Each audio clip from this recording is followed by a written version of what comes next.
இரவு நேரம் வந்தாச்சு. வானத்தில் நட்சத்திரங்கள் மின்னிக்கிட்டு இருந்தது. அதே சமயம் ஒரு சிறிய மின்மினி பூச்சி தனியாக பறந்துகிட்டு இருந்தது. என்னால் பெரிய ஒலி கொடுக்க முடியவில்லை, என் ஒலியை யாரும் கவனிக்கிறதில்லை அப்படின்னு மனசுக்குள்ள அந்த மின்மினி பூச்சிக்கு வருத்தமாகவே இருந்து கொண்டிருந்தது. அப்போது இருளில் வழி தெரியாமல் தவித்து கொண்டிருந்த சில சிறிய பூச்சிகள் வந்து, ஏய் மின்மினி பூச்சி, உன் ஒலி இல்லைன்னா நாங்கள் வழி காண முடியாது, நீ தான் எங்களுக்கு பாதை காட்டுறவங்க அப்படின்னு சொல்லிச்சு. அந்த ஒரு வார்த்தை கேட்டதும் மின்மினி பூச்சி மனசு நிறைஞ்சிட்டுங்க. அது புரிஞ்சுக்கிட்டது, சின்ன ஒலியாவது இருந்தால் கூட அது ஒருவருக்கு பெரிய உதவியாக இருக்கும். அதுக்கு பிறகு மின்மினி பூச்சி தனது சிறிய ஒலியை பெருமையோடு பறக்கும்போது பரப்பியது. அந்த இரவு எல்லா பூச்சிகளுக்கும் அது ஒரு வழிகாட்டும் நட்சத்திரம் ஆனது. இந்த கதை மூலமாக நீங்கள் தெரிஞ்சுக்கிட்டது என்னன்னா, சின்ன சின்ன உதவிகள் கூட யாரோ ஒருவரின் வாழ்க்கையை ஒளிமயமாக்கும்.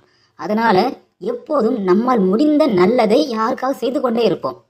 இந்த கதை பிடித்திருந்தால் லைக் செய்யுங்க, ஷேர் செய்யுங்க, கமெண்ட் பண்ணுங்கள்.